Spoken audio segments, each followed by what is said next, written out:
Hello दोस्तों, welcome back to my channel knowledgeable brain. और आज हम इस वीडियो में समझने वाले हैं एलिजाबेथ बैरेट ब्राउनिंग की poem the cry of the children के लिए।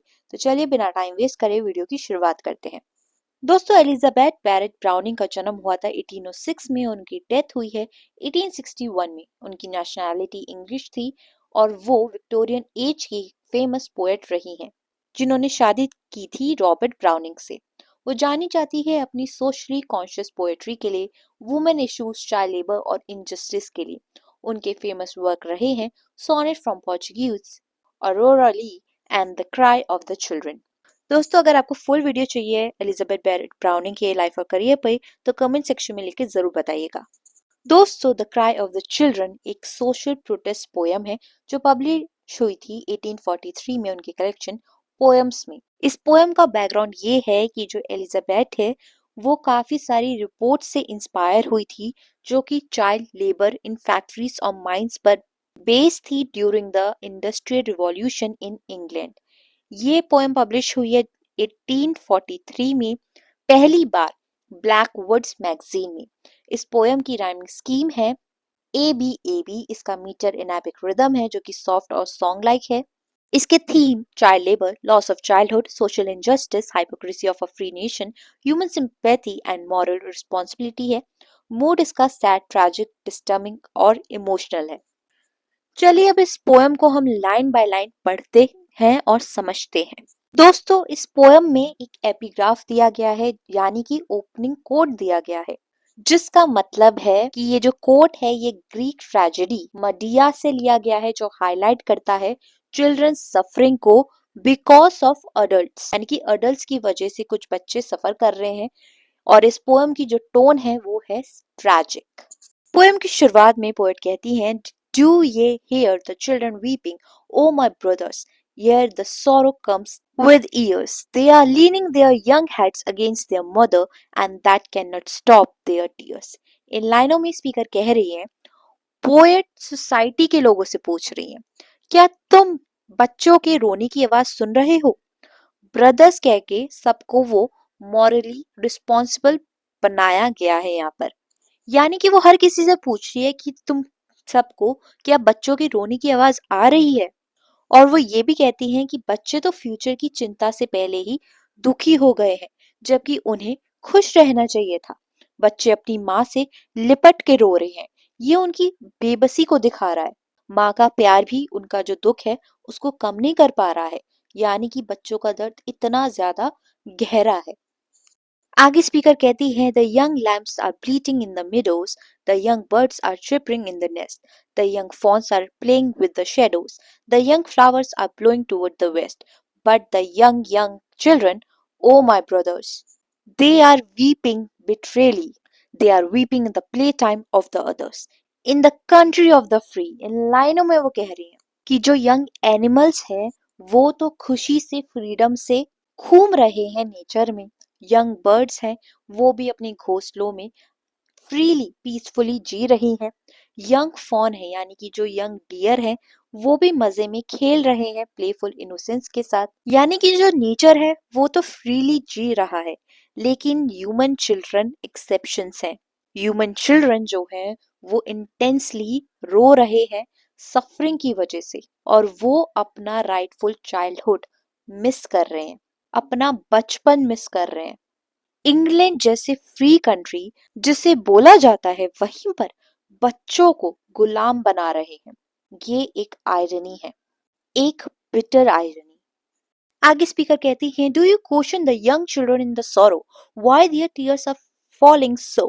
The old man may weep for his tomorrow, which is lost in long ago.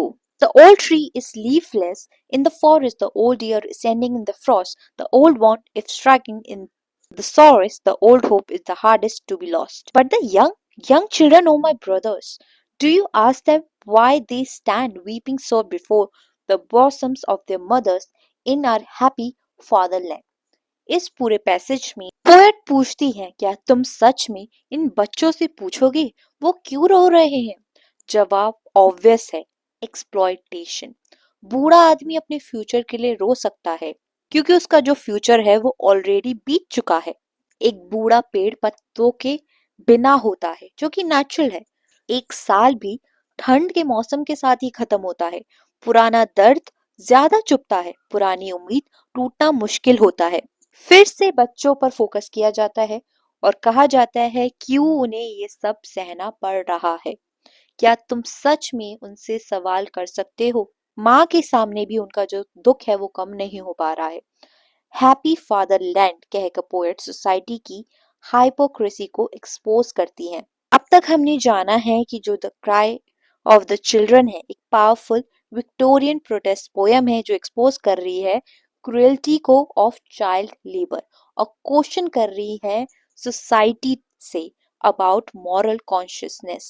आगे स्पीकर कहती हैं they look up with their pale and sunken faces and their looks are sad to see for the man's grief abhorrent draws and presses down the cheek of infancy your old earth they say is very deary। इन लाइनों में speaker बताती हैं कि बच्चों के चेहरे पहले से ही बीमार जैसे हो चुके हैं, पीले से ढसे हुए से। ये उनकी भूख थकान और सफरिंग को दिखा रहा है। उनकी आंखों में इतना दुख है कि उन्हें देखना भी मुश्किल हो रहा है। ये दुख मैनमेड है, इंसान के बनाए हुए सिस्टम यानी कि फैक्ट्रीज और लालच का रिजल्ट है। मासूम बच्चे के जो गाल हैं उन पर दुख का बोझ डाल दिया है। बच्चे दुनिया को एक थकी हुई सी उदास और बेकार जगह कह रहे हैं। वो इस दुनिया को बेकार और उदास जगह कह रहे हैं। वो अपनी जिंदगी से इतना ज्यादा परेशान हो चुके हैं।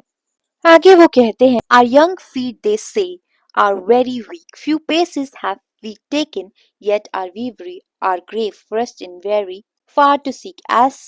Ask the old why they weep and not the children, for the outside earth is cold, and we young ones stand without in our bewildering, and the graves are for the old। इन लाइनों में poet कह रही हैं इतनी कम उम्र में ही उनके पैर थक गए हैं, चाइल्डहुड का एंड हो गया है, जिंदगी के सिर्फ कुछ कदम चल रहे हैं, पर थकान बहुत ज्यादा है। उनके लिए सुकून सिर्फ एक कब्रिस्तान में ही मिल सकता है, जो कि काफी ज्यादा शॉकिंग थॉट है। बच्चे कहते हैं रोने का हक बूढ़ों को होना चाहिए, हमें नहीं। दुनिया उनके लिए सख्त और बेरहम है क्योंकि बच्चे कंफ्यूज्ड हैं, हेल्पलेस होकर बाहर खड़े हैं क्योंकि उनके पास कोई भी सहारा नहीं है। वो कहते हैं जो कब्रें हैं वो तो बूढ़ों के लिए होती है, फिर हम बच्चे वहां क्यों जा रहे हैं? आगे पोएट कहती हैं true say the children it may happen that we die before our time little Alice died last year. Her grave is shapen like a snowball in the Rhine. We looked into the pit prepared to take her was no room for any work in the close clay. From the sheep wherein she lit none will wake her, crying, get up, little Alice. It's a day. यहाँ पे poet कहती हैं कि बच्चे accept करते हैं कि हाँ हम जल्दी मर भी सकते हैं। उनके लिए जल्दी मरना नॉर्मल लगने लगा है, एक ट्रेजेडी नहीं। एक छोटी लड़की एलिस की मिसाल दी जाती है जो कि इमोशनल रियलिज्म है। उसकी छोटी सी कब्र बर्फ के गोले जैसी है जो कि इनोसेंस का सिंबल है। बच्चे उसकी कब्र देखते हैं। डेथ उनकी डेली रियलिटी बन चुकी है। मिट्टी इतनी टाइट है कि काम करना मुश्किल है। इंडस्ट्रियल इमेजरी को यहाँ पे दोबारा से कंटिन्यू किया गया है। वो कहते हैं कि एलिस की जो नींद है, जो मौत है, वो परमानेंट है। अब उसे काम के लिए कोई नहीं उठाएगा। ये लाइन एक आयरनी है कि जो बच्चे हैं वो दिन रात मेहनत करते हैं, वो इतना सफर कर रहे हैं अपनी चाइल्डहुड में कि उनके लिए डेथ अब एक नॉर्मल चीज हो गई है। आगे स्पीकर कहती हैं If you listen by the grave in sun and shower with your ear down, little Alice never cries. Could we see her face? Be sure we should not know her, for that smile has time for growing in her eyes, and merry go her moments, lulled and stilled in. They should by the crick chime. It is good when it happens, say the children, that we die before our time. यहाँ पर poet कह रही हैं कि कब्रिस्तान में जाकर सुनो, वहां शांति है। एलिस अब नहीं रोती क्योंकि उसका जो दुख है वो खत्म हो चुका है। जिंदा रहकर जो मुस्कान कभी आई ही नहीं वो मौत में आई है। जिंदा रहकर जिसे टाइम नहीं मिला वो मुस्कान मौत में मिल गई। ये लाइन एक बिटर आयरनी है कि उस बच्ची को कभी बचपन में खुशियां नहीं मिली और मरने के बाद उसे सुकून और चैन मिला। अब उसकी जिंदगी शांत और सुकून भरी है। चर्च की घंटी के साथ उसको दफना दिया गया है, जो कि एक रिलीजियस इमेजरी शो कर रही है। ये सबसे हॉरिफाइंग लाइन है। It is good when it happens से द चिल्ड्रन, यानी कि बच्चे कहते हैं कि मरना अच्छा है, क्योंकि चाइल्डहुड इतना क्रूअल हो चुका है कि मौत ज्यादा बेहतर लग रही है। आगे स्पीकर बोलती है, alas the wretched children they are seeking death in life is best to have, they are binding up their hearts away from breaking with crement from the grave। इन लाइनों में पोएट दुख के साथ बच्चों पर तरस खाती है। अल्लाह एक क्राई ऑफ पेन है। बच्चे जिंदा होते हुए भी मौत जैसी जिंदगी जी रहे हैं। अपना दिल टूटने से बचाने के लिए बच्चे इमोशन को बांध रहे हैं। क्रीमेंट का मतलब है कफन, जैसे जिंदा लाश बन चुके हैं वो बच्चे। आगे स्पीकर बोलती है, Go out, children, from the mine and from the city. Sing out, children, as the little thrushes do. Pluck you handful of the meadow, cows slip pretty, laugh aloud. To feel your fingers let them through. Poet बच्चों को factories और mines छोड़ने को कहती है, चिड़िया की तरह गाने और खुश होने को कहती है, फूल तोड़कर नेचर का मजा लेने को कहती है। हंसी और फ्रीडम का सिंबल केयर फ्री चाइल्डहुड है। आगे स्पीकर बोलती है, But the answer are your cowslip of the meadows, like our wheat, are near the mine. Leave us quiet in the dark of the cold shadows, from your pleasures fair and fine. अब बच्चे जवाब देते हैं, आपकी दुनिया हमारे जैसी नहीं है। उनकी जिंदगी में फूल नहीं है, सिर्फ वीड्स है, दुख दर्द है, अंधेरे और कोल्ड डस्ट ही उनकी दुनिया बन चुकी है। सोसाइटी के प्लेजर्स उनके लिए नहीं बने। ऐसा यहाँ पर वो बच्चे पोएट को बोलते हैं। आगे बच्चे कहते हैं, for oh say the children we are weary and we cannot run or leap. If we cared for any meadows, it were merely to drop down in them and sleep. Our knees tremble sorely in the stooping, we fall upon our faces trying to go. यहाँ पर बच्चे कहते हैं, हम बहुत थक चुके हैं, बचपन के बेसिक काम भी नहीं कर सकते हैं हम। अगर हमें खेत पसंद भी होते, सिर्फ गिरकर सो जाने के लिए पसंद होते। वो बच्चे ये भी बोलते हैं कि झुके रहने से हमारे जो घुटने हैं वो भी कांप जाते हैं। तो ये लाइन जो है माइनिंग की इमेजरी को दिखा रही है। और वो बच्चे ये कहते हैं कि जब हम चलते हुए भी गिर जाते हैं, यानी कि बच्चे इतने ज्यादा थक चुके हैं अब। आगे वो कहते हैं, and underneath are heavy eyelids drooping, the reddest flower would look as pale as snow. For all day we drag our burden tiring through the cold dark underground. Or all day we drive the wheels of iron in the factories round and round. वो कह रहे हैं कि आंखें थकान से बंद होने लगती है, खूबसूरत चीजें भी उन्हें फीकी लगती है। पूरा दिन बोझ उठाते रहते हैं वो लोग। कोल माइन में भी घना अंधेरा रहता है, जो कि किसी हेल से कम नहीं। फैक्ट्रीज में मशीन चलाते रहते हैं वो। जिंदगी भी मशीन की तरह हो गई है, जो गोल गोल घूमती रहती है, जिससे वो बाहर नहीं निकल पा रहे। तो इस पैसेज में स्पीकर ने इंडस्ट्रियल लेबर को दिखाया है, जिसने बच्चों का बचपन पूरी तरीके से छीन लिया है। आगे स्पीकर कहते हैं, for all day the wheels and drawing turning their weight comes in our faces, still our hearts turn, our heads with pulses burning and the walls turn in their places. इन लाइनों में वो बता रहे हैं, पूरा दिन मशीन के पहियों की भयानक आवाज सुनते हुए चला जाता है, रुकता ही नहीं है। यानी कि जो फैक्ट्री का काम है वो चलता ही रहता है। मशीन की हवा बच्चों के चेहरों पर लगती है, जो कि डिस्कम्फर्ट और एग्जॉशन दिखाता है। इतनी थकान और घूमना होता है कि दिल और दिमाग दोनों चक्कर खा जाता है। बच्चों को लगता है जैसे दीवारें भी घूम रही है।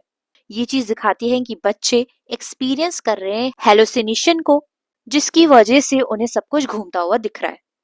आगे वो कहते हैं, turns the sky in the high window blank and reeling, turns the long light that drop down the wall, turn the black flies that crawl along the ceiling, all are turning all day and we with all। इन लाइनों में वो कह रहे हैं, खिड़की से देखने वाला आसमान भी घूमता हुआ लगता है, यानी कि उनके लिए फ्रीडम जो है वो अनरीचेबल है। दीवार पर पड़ती रोशनी भी हिलती हुई लगती है, मक्खियां तक घूमती दिखाई देती है। यानी कि बच्चे काम करते करते पागल हो चुके हैं। पूरा दिन सब कुछ घूमता रहता है और बच्चे भी उसी मशीन का हिस्सा बन चुके हैं। वो भी मशीन की तरह बस काम करे जा रहे हैं। आगे स्पीकर कहते हैं, and all day the iron wheels are drawing and some time we could pray, oh ye wheel breaking out in the mad morning, stop be silent for today. यानी कि आयरन व्हील्स की आवाज दोबारा repeat होती है। इससे बचने का कोई रास्ता नहीं है। कभी कभी बच्चे दुआ करने की भी कोशिश करते हैं, प्रे करने की कोशिश करते हैं, पर वो गॉड से नहीं, मशीन से दुआ मांग रहे हैं।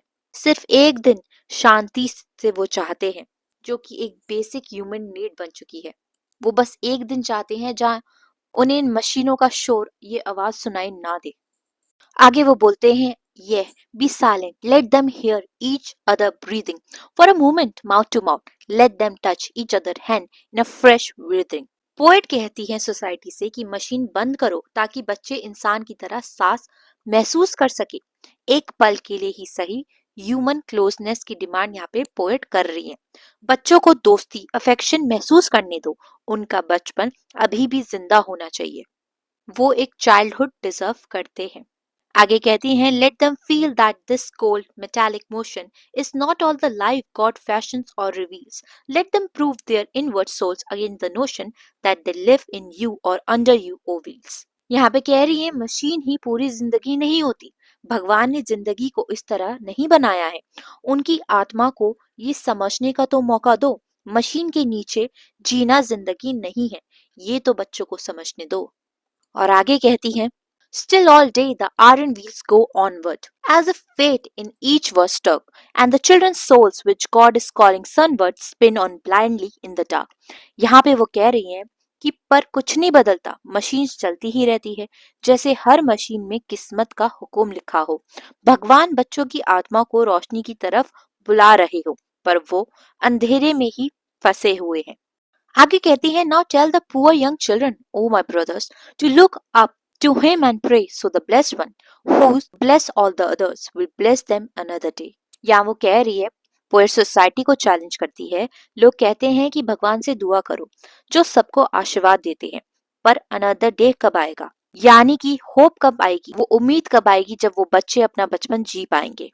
और आगे बोलती हैं, the answer who is the God that he should hear us, why the rushing of the iron wheels is stirred, when we sob aloud the human creature near us pass by hearing not or answer not a word, and we hear not for the wheels in their resounding।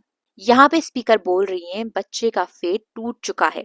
Machine की आवाज में भगवान की आवाज दब चुकी है। इंसान पास होते हुए भी मदद नहीं करते हैं। लोग सुनकर भी अनजान बन जाते हैं। मशीन की आवाज सब कुछ दबा रही है। और आगे कहती हैं, strangers speaking at the door, is it likely God with angels singing round him, hears are weeping anymore. इन लाइनों का मतलब है, कोई मदद आए भी तो सुनाई नहीं देती, भगवान स्वर्ग में है, इस शोर से दूर है। ये पोयम का सबसे दर्दनाक सवाल है कि जो फेथ है, जो विश्वास है, वो भी कहीं खो रहा है। ये पैसेज जो है दिखाता है, इंडस्ट्रियलाइजेशन रिप्लेस कर रही है भगवान को, ह्यूमैनिटी को और चाइल्डहुड को मशीन्स के साथ, जो कि सबसे बड़ी ट्रेजेडी है, क्योंकि ये सिर्फ फिजिकल सफरिंग नहीं है बल्कि स्पिरिचुअल डेथ भी है। आगे वो बोलती हैं, two words indeed of praying we remember and a midnight hour of harm, our father looking upward in the chamber we say softly for a charm, we know other words except our father. इन लाइनों में वो कह रही हैं, बच्चों को सिर्फ दो शब्द ही प्रेयर की याद है, आर फादर। रात का वक्त जब दुख और दर्द ज्यादा होता है, वो ऊपर देख के धीरे से प्रेयर बोलते हैं। प्रेयर एक जादू की तरह लगती है, प्रोटेक्शन के लिए लगती है। उनकी स्पिरिचुअल नॉलेज भी अधूरी रह गई है, क्योंकि अब उनकी जिंदगी में कुछ और ज्यादा बचा नहीं। आगे कहती है, and we think that in some pause of angel song God may pluck them with a silent sweet together and hold both with in his right hand which is strong. इन लाइनों में वो कह रही है, उन्हें लगता है शायद एंजल्स के गाने के बीच भगवान शायद उनकी प्रेयर चुन ले। भगवान की स्ट्रांग प्रोटेक्शन की अभी भी उम्मीद है। इसके बाद बोलते हैं, a father if he heard us he would surely, for they call him good and mild, answer smiling down the steep world very purely, come and rest with me, my child। वो कह रहे हैं कि अगर भगवान सुनते तो जरूर मदद करते। लोग भगवान को अच्छा और दयालु कहते हैं। भगवान प्यार से नीचे देखता है। भगवान उन्हें आराम के लिए बोलता है, आराम के लिए बुलाता है। ये लाइन दिखाती है डेथ को। आगे कहते हैं, but no, say the children weeping faster, he is speechless at the stone and they tell us of his image is the master who commands us to work on. यानी कि पर बच्चे रोकर कहते हैं, ऐसा नहीं होता है, भगवान पत्थर जैसा चुप है।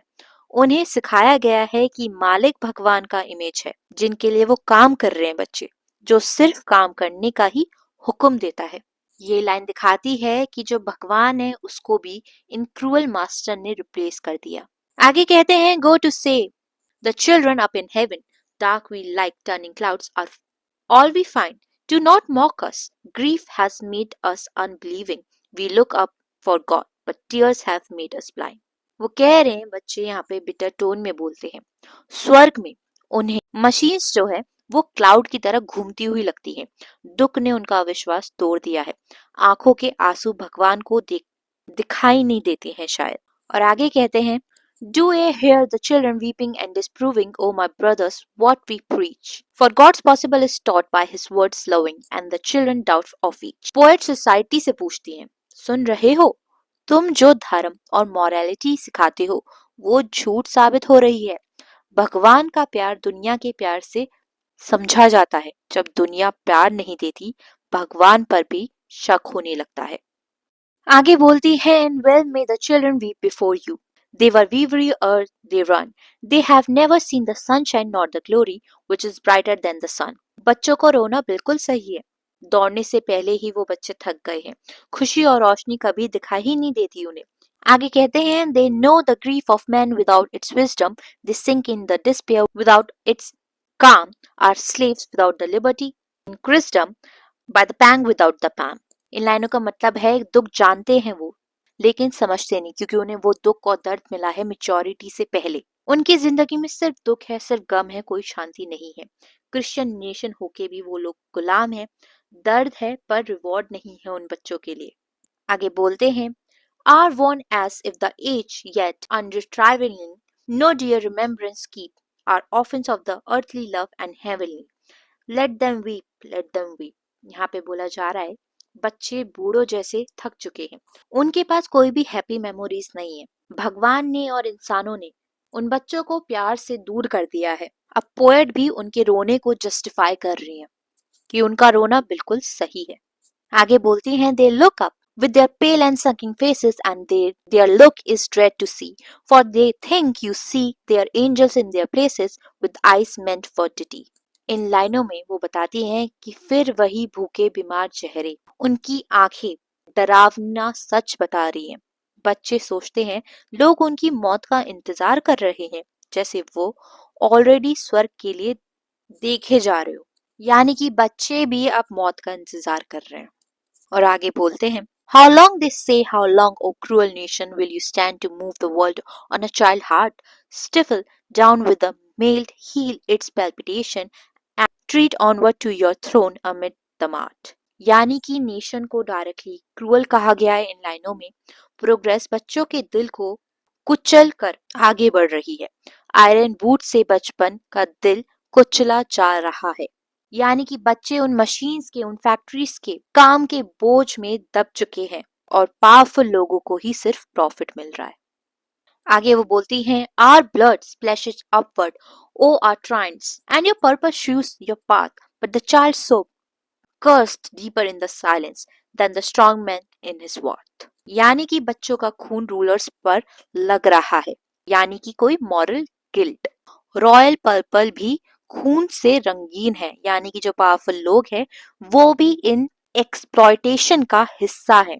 बच्चों का रोना ज्यादा पावरफुल है। उन बच्चों की इनोसेंस, उन बच्चों का दर्द सबसे ज्यादा पावरफुल है। तो यहाँ पर स्पीकर ने एक फाइनल अपना थॉट शेयर किया है। बोल रहा है कि कोई प्रोग्रेस नहीं है, कोई पावर नहीं है, कोई रिलीजन नहीं है जो जस्टिफाई करे कि बच्चों का बचपन छीना जाए, उन्हें एक्सप्लॉइट करा जाए नेशन की प्रोग्रेस के लिए। और दोस्तों यहीं पे ये पोएम खत्म हो जाती है। आई होप आपको ये पोएम समझ में आ गई हो और वीडियोस देखने के लिए चैनल को सब्सक्राइब करें। Thank you for watching this video.